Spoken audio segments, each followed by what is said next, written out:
Most of the world is promiscuous. I prefer, if I can manage, to be monogamous.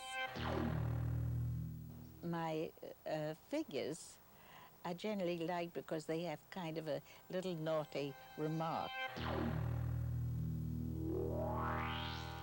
I'm a good girl who's gone bad.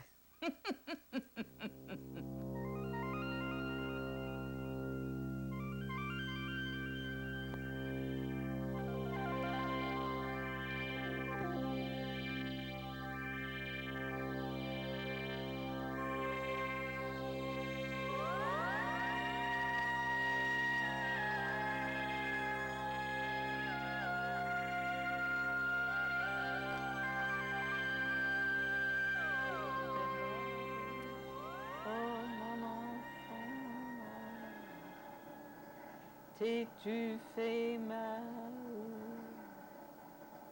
Oh mon enfant,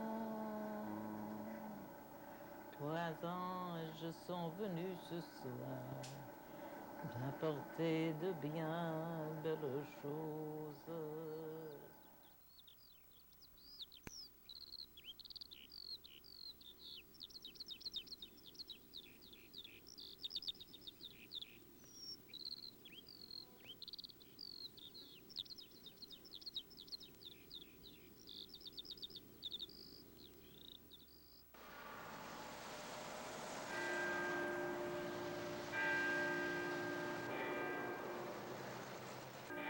The first time I saw Beatrice, it was in 1949, and we had a marvelous friendship. As she used to say, some people have chemistry together, and we evidently had chemistry. She's a tremendously respected person because of her humanness. Isn't this sweet, growing up like that? That out of the rock. She had an effect on me artistically. When we were designing the garden, I was talking with her about it, and she always loved plants, and I always talked with her about plants. And she said, now, if you're going to put in that line of roses, she said, you make a curve that sings. Voila.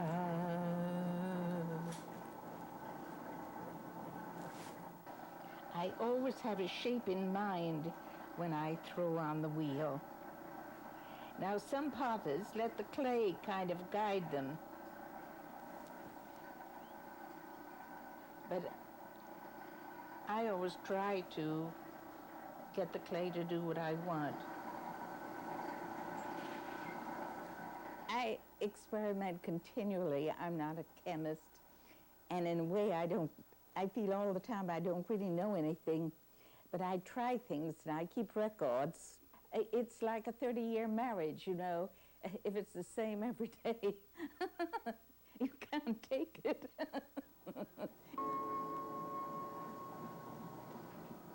It's terrible to photograph such a shape. I won't let it live.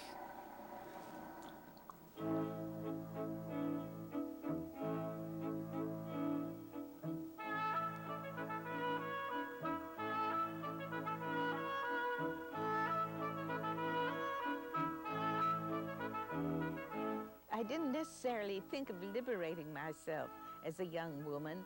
I just thought of myself in other terms that I have to be free. I have to touch life because I was so protected. I was like a rose petal on a cushion. I had to courtesy when I met older people. I couldn't speak until I was spoken to. And I was brought up in a good deal of luxury, and I didn't like it. I wanted to know what the world was like, what suffering was like, what human beings went through.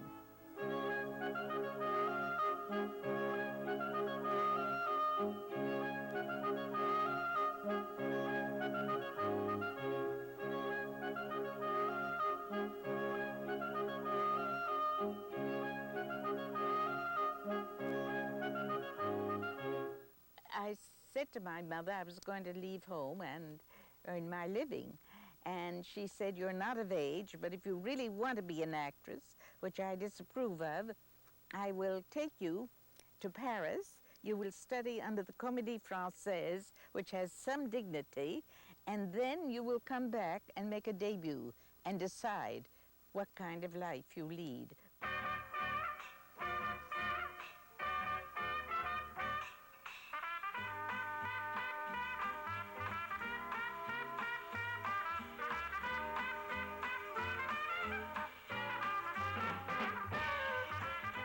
far as I'm concerned, I'm just a marshmallow. And if a man says, "Ooh, I love you," I'm apt to fall into his lap. So I've had a great deal of trouble in life. I particularly love the Ladies' Home Journal because in it, boy always gets girl and lives happily ever after. So that gives me a little release from what life is really like. I love that mountain, Topa Topa. It's the most beautiful mountain. It has this glow late afternoon, and I'm in love with that mountain. I've taken vows of celibacy, never to look at another mountain nor at another man. In fact, I don't like my friends even to look at that mountain. I love it so. So it's just wonderful to take all one's jealousies and put them on a mountain. They say you can only be in love once, but that isn't true. I've really been in love 3 times, and 3 times I've had my heart broken. So I should say men are miserable, but I don't say it. I'm still willing to have my heart broken a 4th time. You want to check the nut loaf? Yes, I do indeed. Oh, and the English muffins. We must butter the English muffins. I did. Thank you. I enjoy cooking.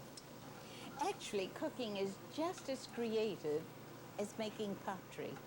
And I think we women lose the boat if we have choice and don't have to earn a living. I'm not talking about people who have to, but women who have enough money and go away from men into careers. I think it's a great mistake. I think we lose our femininity. Now it's all right. I really think women are the power behind the world. I think women are really wonderful. The spider's the most intelligent creature as far as I'm concerned, because it eats its mate after. But I really think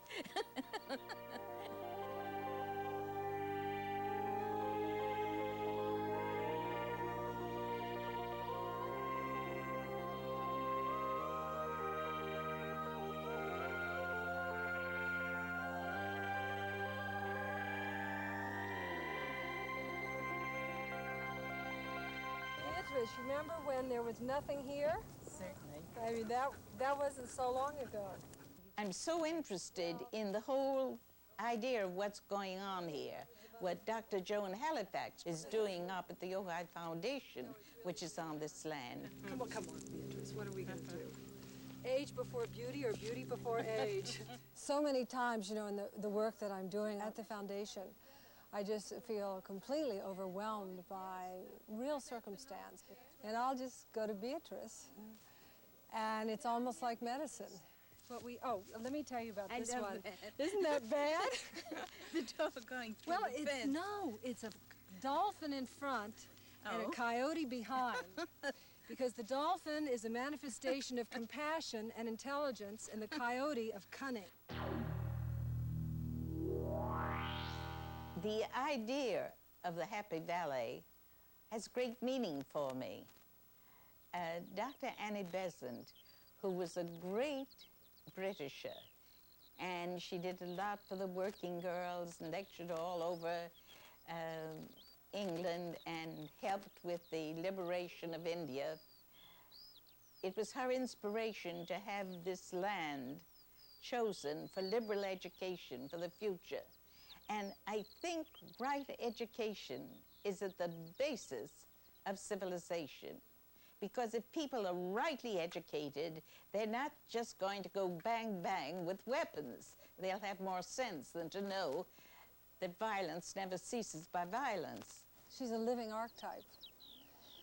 And she represents an era which is past in the history of art, in the history of spirituality, and even in the history of politics.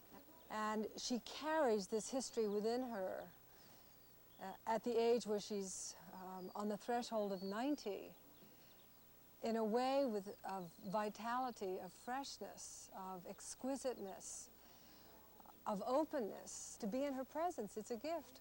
Some people have gifts for medicine, some for painting, some for writing, some for making computers.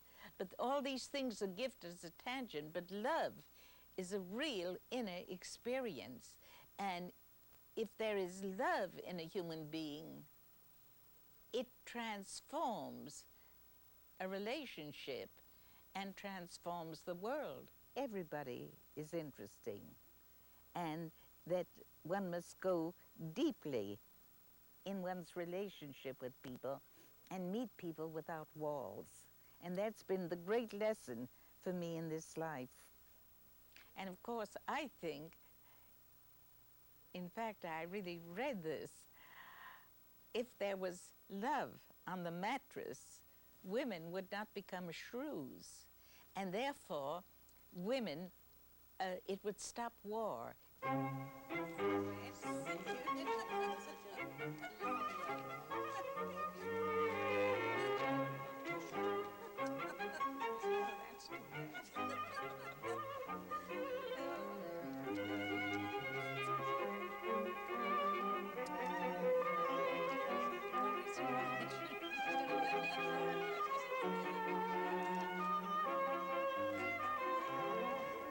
I make it a point that everybody who visits me to see pottery, if I possibly can, I bring the conversation around to the nuclear bomb. I think this is the most important thing facing all of us, and I feel very strongly that our government is not approaching it the right way because they feel the more bang-bangs they have will win. All the concessions that we may make publicly mean nothing. They're going to go right on building their bombs, they're going to go right on building their things. They are not going to regress from the position they've taken, which is they do want to rule the world with communism. They do. I feel very strongly we can't approach what is called an enemy with enmity. If we have an enemy in one piece, we have to approach them with peace in our hearts. I think you've got a general right here. What do you think? Well, I think they've got this hang-up that they're never secure unless they can turn the world their way. That's right. But we have some of that hang-up. I don't think so. No, I don't don't. think we've tried to turn.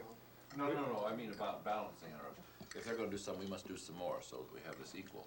Oh, yes, because otherwise we can be coerced and blackmailed and... In the Middle East, I think we had a kind of leadership posture toward bringing peace between countries that were disagreeing.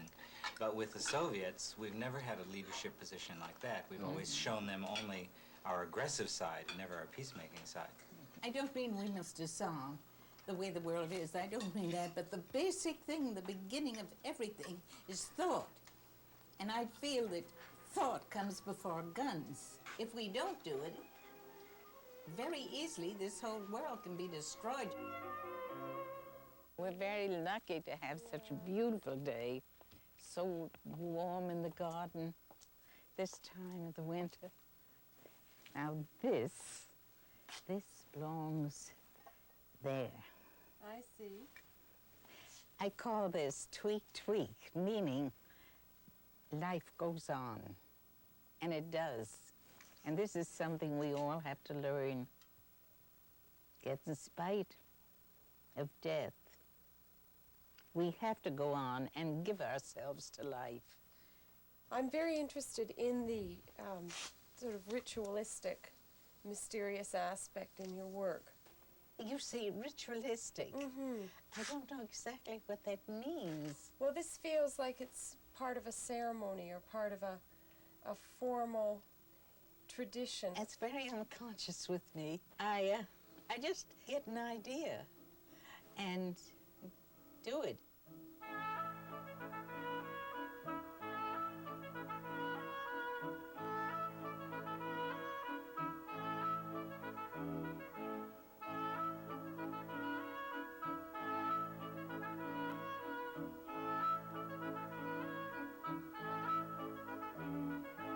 I'm very interested in the integration of cultural forms and influences from other histories and other civilizations For example, on this luster vase, this figure on the front and on the back is very typical of certain cultures, looking straight out at the viewer.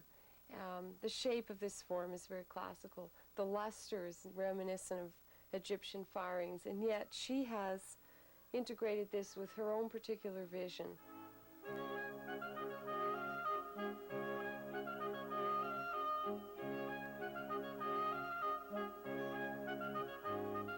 I would say that in an age of specialists and cultivated experts, that Beatrice has somehow preserved a different kind of tradition of spontaneous expressions of expression through whatever art form she chooses, without being tied down to any kind of historical pigeonhole.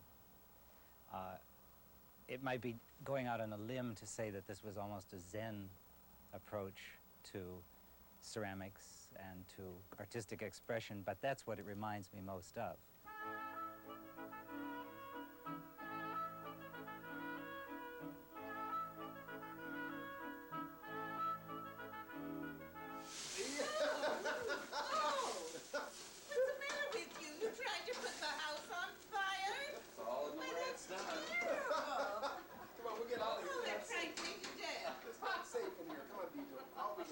You survived. Yeah, it's a dangerous place, the kitchen. You should never be there. You get the country where you belong. I met Alan Hooker shortly after he came to Ojai. I think that was 2 years after me. When we were in the old ranch house up on the hill, she used to come frequently and sit around the table. He too started with very little money and just would entertain friends in the ranch house. So then when we moved here, we were having great difficulty because we had no money. And my wife had found some old Mexican chairs that had been discarded.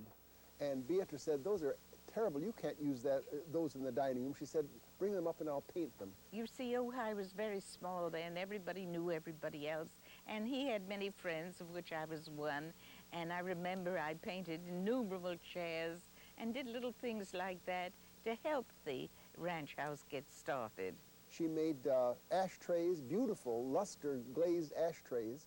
She made teapots, and we'd still be using them in the dining room except that people stole them.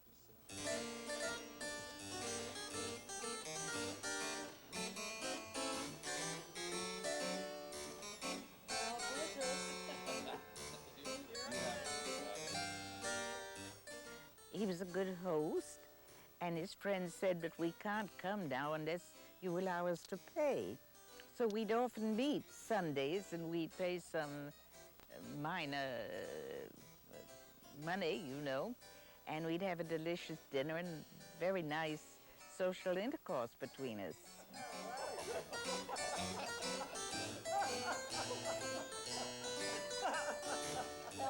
She used to go to the art center and do folk dancing, and she entered into all these civic things. She's always taken an interest in community affairs. In fact, we were on the same committee, what they call the Beautification of Ojai Committee, many years ago, and we tried to do little things that would help the image of Ojai in the way of parks and flowers and gardens. I think that's Alan's favorite form of torment.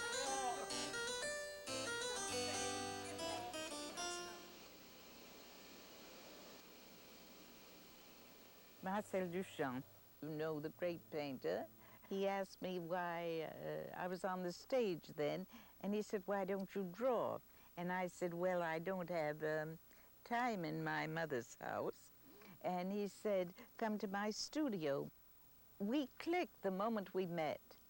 I thought he was a very wonderful human being, and I was much more interested in him as a human being than as a painter, because he was really a great human being. He was very simple, very humble, very perceptive, with a Gaelic mind that saw right to the point of a thing, very generous, and he had nothing to do with artificiality.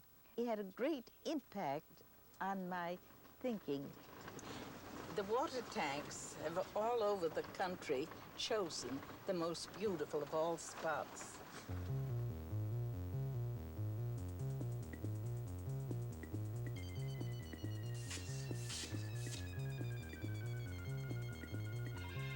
see, if one doesn't take chances in life, life becomes dull.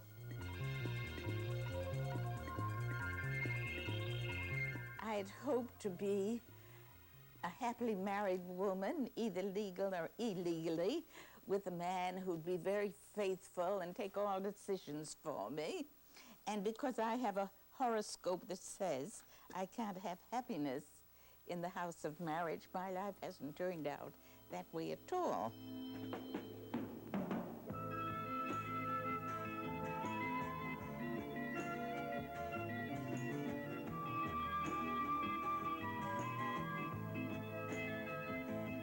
They say we learn through our suffering and our heartbreaks. So that's that.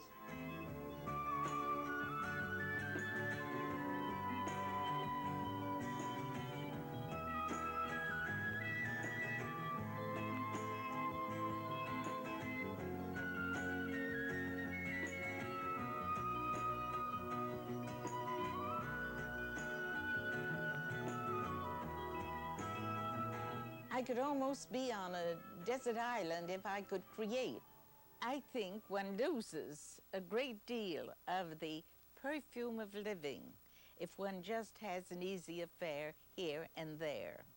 And of course, as a woman, I very much resent that men are at the mercy of long limbs.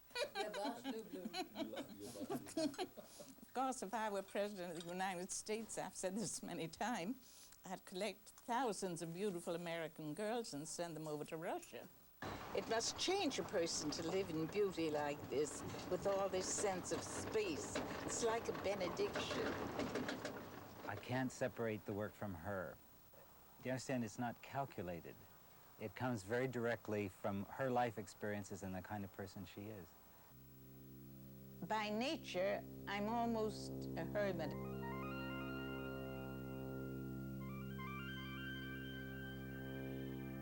It's all very stimulating to me, and to me, a great privilege to, in a little way, be part of this activity.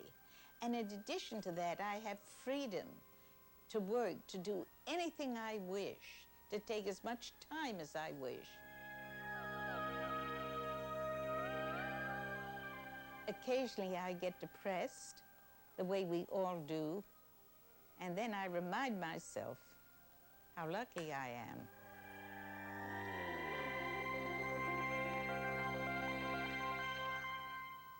I remember the last Daughter Ball, you remember, for Duchamp, when he was out here, that party, and we were dancing the tango.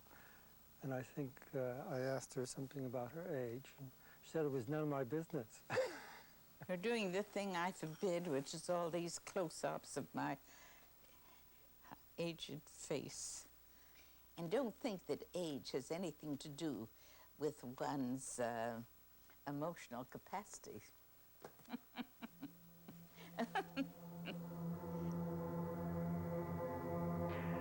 I think a great deal about death.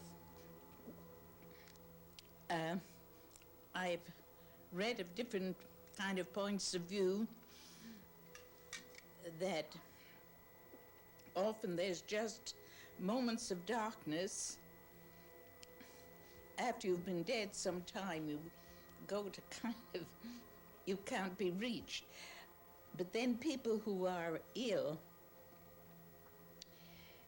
and slowly go into death, it's a sliding into a different kind of dimension. I don't think it's in any way the end. There was once a poor old lady. She lived in one room, no furniture hardly. Her gray hair was falling down. She was wrinkled, and she had a very sparse, unhappy life. All she had really was an alley cat for companionship. And one day a fairy was passing, flying through the window, and the fairy looked in and saw this poor woman. So the fairy came in and said, "Oh, wouldn't you like to have 2 wishes?" And the old woman said, "Yes." So the fairy said, "All right, wish something." And the old woman took a deep breath, looked around. There was no mirror, nothing. She didn't know what to wish for and said, "Oh, make me a beautiful young woman." And there suddenly she stood, lovely figure, blonde hair, rosy cheeks, sparkling blue eyes. She took a deep breath. She didn't know, she couldn't believe what had happened. And then the fairy said, "But you have another wish." And the beautiful young old woman looked around. She didn't know what to wish for. She was so baffled, so astonished. And then she saw her alley cat.